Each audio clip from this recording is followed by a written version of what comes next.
सवाल आज का प्रोग्राम में एक बार फिर आप सबका स्वागत है। आज फिर एक बार एक सवाल के साथ राजनीतिक दलों से जुड़े कार्यकर्ताओं की टिप्पणी जानेंगे, उन प्रतिनिधियों की टिप्पणी जानेंगे, क्योंकि हाल ही में बीते कल की बात करें तो भाजपा के राष्ट्रीय महासचिव तरुण चुग का निशाना जो है वो बिल्कुल तीर जैसा लगा है नेशनल कॉन्फ्रेंस, कांग्रेस और पीडीपी पर वहीं पे आपको बता दें उन्होंने ये कहा कि ये जो राजनीतिक दल है ये अनुच्छेद 370 को फिर से बहाल करना चाहते हैं, पर भाजपा इसके लिए प्रतिबद्ध है और वो ऐसा नहीं करने देगी, क्योंकि वे तबाही का मंजर फिर नहीं देखना चाहते।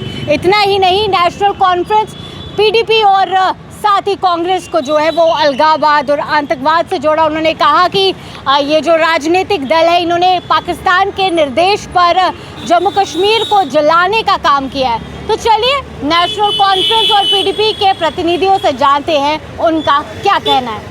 जी सर, जिस तरह से भाजपा के राष्ट्रीय महासचिव तरुण चुग का एक अलग ही निशाना जो है वो साधा गया है, बिल्कुल एनसी पर, पीडीपी पर और कांग्रेस पर, जिसमें ये बात कही गई कि ये जो दल है ये चाहता है कि अनुच्छेद 370 वापस आ जाए, पर भाजपा प्रतिबद्ध है और भाजपा ऐसा बिल्कुल भी नहीं होने देगा। क्या कहना आपका? देखिए, सबसे पहले तो बात यह है कि ये मसला माननीय सुप्रीम कोर्ट में विचाराधीन है। भाजपा के पास पावर थी, पावर का गलत इस्तेमाल उन्होंने किया। जम्मू कश्मीर को जेल में डालकर 5 अगस्त 2019 को इन्होंने जो इनकी मनमर्जी थी वो की है, जो अनकॉन्स्टिट्यूशनल है।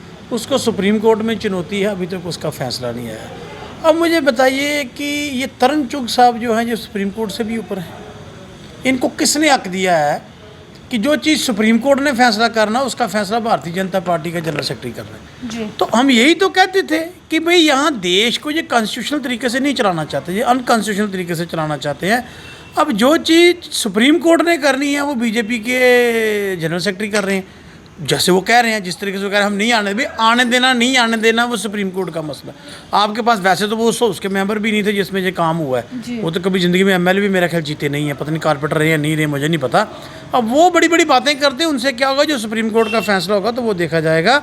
लेकिन इसी के साथ सर ये बात भी कही गई कि जो एनसी, पीडीपी ये सब जो हैं दल हैं ये अलगाववाद और आतंकवाद के साथ जुड़े हुए हैं और इन्होंने पाकिस्तान के निर्देश पर जम्मू कश्मीर को जलाने का काम किया।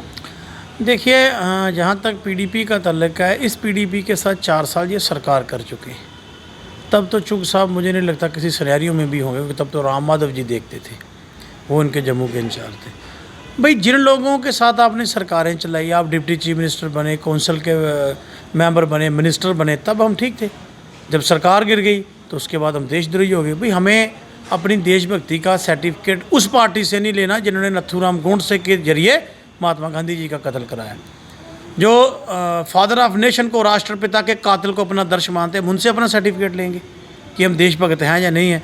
हमारी देशभक्ति ये है कि जम्मू कश्मीर में मिलिटेंसी के दौरान कश्मीर में लोकतंत्र की बहाली के लिए, चाहे वो नेशनल कॉन्फ्रेंस है, चाहे वो पीडीपी है, चाहे वो कांग्रेस, उन्होंने अपने वर्करों की शहादतें दी। ये है हमारा बलिदान। हमने डेमोक्रेसी को सेटअप करने के लिए, लोकतंत्र को जिंदा रहने के लिए हमारे सिटिंग मिनिस्टर मारे जा चुके हैं। मिलिटेंसी की हमने सबसे बड़ी कीमत चुकाई है। लेकिन जिस एनसी और पीडीपी की बात आज ये करते हैं, इस एनसी के साथ तो बीजेपी सरकार बना चुकी है, सरकार चला चुके हैं। उमर अब्दुल्ला साहब उसमें मंत्री, तब वो ठीक थे, तब तो तरुण चुग साहब पता नहीं, मुझे मैंने पहले कहा ना, मुझे मालूम नहीं है कभी कारपोरेटर भी रहे हैं, नहीं ये जानते होंगे। तो तब तो ये पता नहीं कहाँ थे। जब पीडीपी के साथ इन्होंने सरकार बनाई, हमने 4 साल आपने हमारे साथ सरकार की, तब हम देशभक्त थे, आज हम देशद्रोही हो गए। तो इन बातों से मेरा ख्याल है ये बातें इसलिए की जाती हैं कि जो लोगों का ध्यान है जम्मू कश्मीर का, लोगों का वो ध्यान हटाया जा सके। जो मुद्दे हैं, आज मुद्दा है बेरोजगारी, आज मुद्दा है लूट कसूट। बाकी 370 लगने तक हमारी नौकरी बाहर के लोगों को नहीं जाती थी। जहाँ कोई लीकर माफिया नहीं आया था, जहाँ रेत बजरी का माफिया नहीं आया था, जहाँ ज़मीनों का माफिया नहीं आया था, जो कुछ था हम जम्मू कश्मीर के लोगों के लिए था। इन्होंने जो हमारे साथ किया है उसको जम्मू कश्मीर के लोग इनको सबक सिखाने के लिए तैयार बैठे, इसलिए तो भागते हैं ये चुनाव से। मैं चुग साहब से पूछना था, चुग साहब ये अनाउंस करके जाओ ना म्यूनसिपल चुनाव कब होंगे, असेंबली चुनाव कब होंगे, करो ना अनाउंस। वो क्यों नहीं करते? उससे क्यों भाग रहे हो? अगर आपने सब कुछ किया है, आप कहते हो हमने सब कुछ ठीक कर दिया है, तो चुनाव से क्यों भागते हो? यही वजह है ना, आपको लोग दिखाना चाहते हैं 5 अगस्त 2019 को जो आपने ज़बरदस्ती हमारे साथ की है, उसका हमारे पास तो एक ही जवाब है, बैलेट, वोट।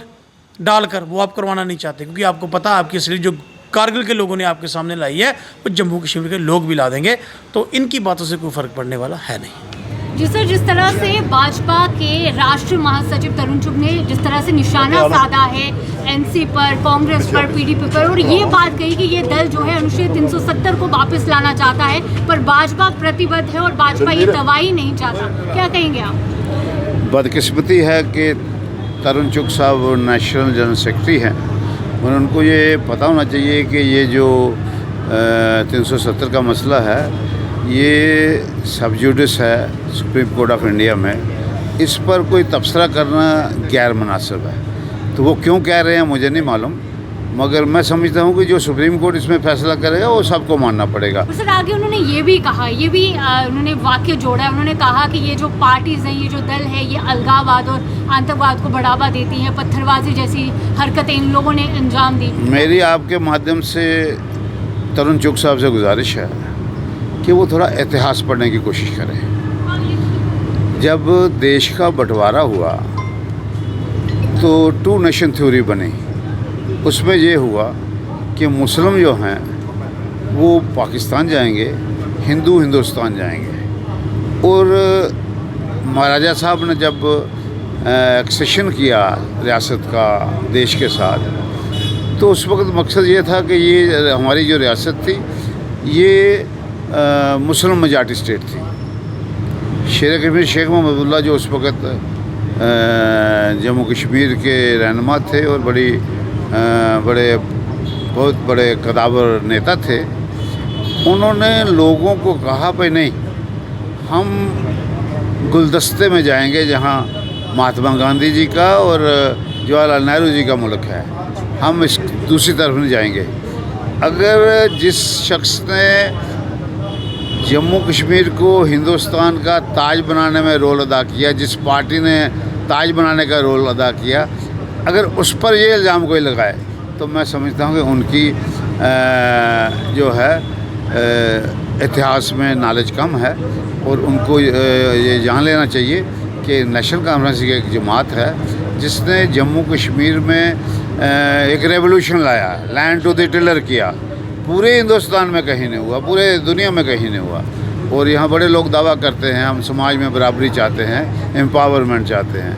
यहाँ गरीब जो मेरी काश्त करता था, मेरी भी ज़मीन गई, मेरी काश्त करता था, वो आज मेरे साथ बैठ के प्लान बनाता है गांव का। तो ये नेशनल कॉन्फ्रेंस की देन है। कुछ लोग जो है कि अपनी उनको एक ही बात सूझती है कि हम इनको ये कहें, हकीकत में देखना चाहिए हकीकत में रोल क्या था, फारूक साहब का क्या रोल था। जब 96 में यहाँ मिलिटेंसी थी, हमारे कितने वर्कर मर गए, कितने रहनुमा मर गए, मेरे साथी 2 मिनिस्टर मर गए, कितने एमएलए मर गए। तो फिर अगर कोई कहे कि ये ऐसी पार्टी है, उनको ये कहने के पहले 50 दफ़ा सोचना चाहिए। और मैं फिर गुजारिश करूँगा उनको इतिहास पढ़ना चाहिए। तो ये आपने देखा कि क्या कहना था नेशनल कॉन्फ्रेंस के प्रतिनिधि और साथ ही पीडीपी के प्रतिनिधि का। आपका क्या कहना है, आपका क्या सोचना है, आप भी अपनी राय ज़रूर दीजिए। अभी के लिए इतना ही, बाकी अपडेट्स के लिए बने रहिए दी न्यूज़ नाउ के साथ।